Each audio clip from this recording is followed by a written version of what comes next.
Party प्रत्याशी दीपक बाली व कांग्रेस प्रत्याशी नरेंद्र बाबा द्वारा विधायक हरभजन सिंह चीमा पर काशीपुर का विकास न करने का आरोप लगाए जाने पर काशीपुर विधायक हरभजन सिंह चीमा ने कहा, विपक्ष का काम है आरोप लगाना। मैंने काशीपुर का विधायक रहते नगर व ग्रामीण क्षेत्र में सड़कों का जाल बिछवाया है, घर घर बिजली पीने के पानी की व्यवस्था कराई है, काशीपुर को IIM दिया। शांत वातावरण के चलते आज चिकित्सा व शिक्षा के क्षेत्र में काशीपुर अव्वल है।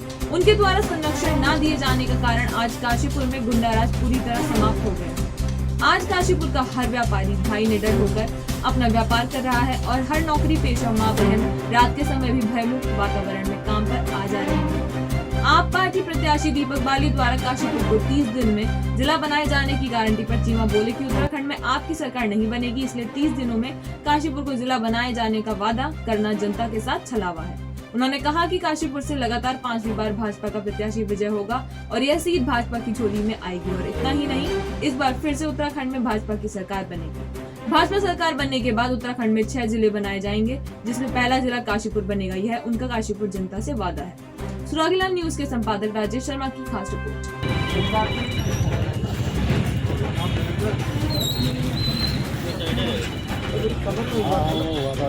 कमर की वजह से यही चलने में तो कोई दिक्कत नहीं, लेकिन ये उनकी सीट में जो है टीम के साथ मौजूद हैं काशीपुर के विधायक हरभजन सिंह चीमा जी और साथ में भाजपा प्रत्याशी त्रिलोक सिंह चीमा जी। आज हम विधायक जी से पूछेंगे कि जैसे हम जा रहे हैं सब जगह, तो कांग्रेस के जो प्रत्याशी हैं नरेंद्र बाबा और आपके प्रत्याशी दीपक बाली लगातार आरोप लगा रहे हैं कि 20 साल में चीमा जी ने कुछ नहीं किया, विकास पिछड़ता जा रहा है। तो इस बारे में मैं चीमा जी जानना चाहूँगा, ये क्या वजह, ऐसा क्यों आरोप लगा? आरोप लगाना अपोजिशन का काम है। वो ये समझते हैं कि शायद हम चीमा जी के ऊपर आरोप लगाएंगे तो लोग ये समझेंगे कि चीमा जी ने शायद 20 साल में काशीपुर के लिए कुछ नहीं किया, लेकिन ऐसा नहीं है। काशीपुर का बच्चा बच्चा जानता है कि पिछले 20 साल के अंदर काशीपुर की आबादी 3 गुना बढ़ी है। आज सारी आबादी, थोड़ी सी आबादी जो पर्वतीय क्षेत्र से पलायन करके काशीपुर में सेटल हुई है बहुत थोड़ा समय पहले, उनको हट छोड़ते हुए बाकी टोटल आबादी जो है उसमें सड़कें, उसके पानी की व्यवस्था, बिजली की व्यवस्था, उनके सीवरेज की व्यवस्था, ये सारी व्यवस्थाएं की गई हैं। और लंबी सोच के साथ काशीपुर में 2 फ्लाईओवर स्वीकृत कराए गए हैं, जो रेलवे के दोनों ही क्रॉसिंगों के ऊपर चल रहे हैं, काम चल रहा है, बहुत जल्दी वो तैयार हो जाएंगे। इसके अलावा मैं आपको क्या बताऊं, ये जो गुंडागर्दी है जो उस समय थी, आज सारी गुंडागर्दी शांत है।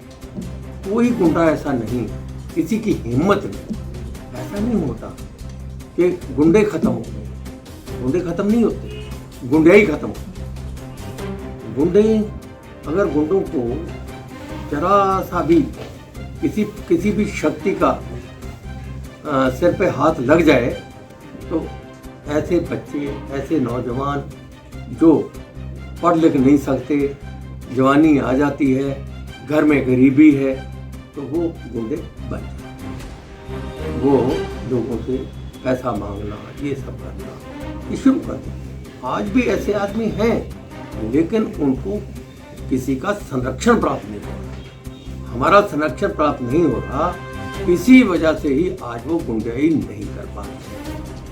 दूसरी चीज़ ये है कि विकास को अगर मैं आपको गिन के बताने लगूं तो फिर यही न्यूज़ रह जाएगा। बहुत लंबी फहरिस्त है हमारे विकास की। विकास में कौन सा क्षेत्र है जो पिछड़ा है, मैं ये पूछना चाहता हूँ उनसे। आप अगर 20 सड़कें हमने बना दी हो और उसमें कोई 100 मीटर की या 50 मीटर की सड़क अभी रह रही हो, तो 50 मीटर की सड़क के ऊपर खड़े होकर के अगर कोई हमारा विपक्ष का आदमी ये कहे कि देखो सड़कें खाली कच्ची हैं, देखो सड़कें गारा है, और उन्हें 20 सड़कें दिखाई नहीं देती, ये उनको दिखाई नहीं देती, लेकिन जो सड़कों के ऊपर पब्लिक रहती है, जनता रहती है, उनको दिखाई देती है। इसलिए ये सोचना कि विकास के मुद्दे पर हमें कोई नुकसान पहुंचेगा, हम भारतीय जनता पार्टी को कोई नुकसान नहीं पहुंचने वाला। बीजेपी भारी मतों से जीतेगी और ये जो यही इनके पास है सिर्फ कि चीमा जी ने किया, कुछ नहीं चीमा जी ने किया। इन्होंने क्या किया है, ये क्या करने वाले हैं? सरकार इनकी आनी नहीं, सरकारें जब इनकी आएगी नहीं तो ये करेंगे क्या? झूठे वादे, झूठे आश्वासन ये सारे मतलब हमारे समाज में दे रहे हैं और ये समझते हैं कि झूठे वादे चल जाएंगे। लेकिन आज लोग पढ़े लिखे हैं, समाज पढ़ा लिखा है, आज सब समझते हैं लोग कि ये जब सरकार ही नहीं आएगी तो ये वादे कहाँ से आएंगे, कहाँ से पूरे होंगे। इसलिए कुछ नहीं होने वाला। भारतीय जनता पार्टी की सरकार बनेगी। यहाँ से काशीपुर से बीजेपी की जो हमारी सीट है त्रिलोक सिंह चीमा भारी मतों से यहाँ से जीत करके और विधानसभा में जाएंगे। आप पार्टी के लोग कह रहे हैं 30 दिन में जिला बनाने, दोनों विषय में आपका क्या है? 30 दिन में अगर जिला बनता हो, ऐसा आश्वासन देने वाला आदमी पहले ये सोचे कि क्या उसकी सरकार आएगी। कभी कोई सरकार आई है उसकी जो 30 दिन में जिला बनाने की बात कर रहा है? हमने शुरू से ये कहा है, आज भी ये कह रहे हैं कि जब उत्तराखंड के अंदर जिले बनेंगे तो काशीपुर पहला जिला। हम इसी वादे के साथ पिछली बार भी गए थे, नहीं बन पाया क्योंकि एक आध जिला नहीं बनाया जा सकता, उससे पूरे प्रदेश में जिले की जो मांगे हैं वो बढ़ जाएंगी, संख्या बहुत ज़्यादा हो जाती है। इस वजह से अभी सरकार शांत रही। लेकिन मैं फिर वादा कर रहा हूँ कि अगर उत्तराखंड में जिले बने तो पहला जिला काशीपुर बनेगा। इसका विश्वास मैं भी दे रहा हूँ और त्रिलोक सिंह चीमा भी दे रहे हैं। उत्तराखंड की खबरों से जुड़े रहने के लिए आप हमें सभी सोशल मीडिया प्लेटफॉर्म्स पर सब्सक्राइब, लाइक और फॉलो कर सकते हैं। धन्यवाद।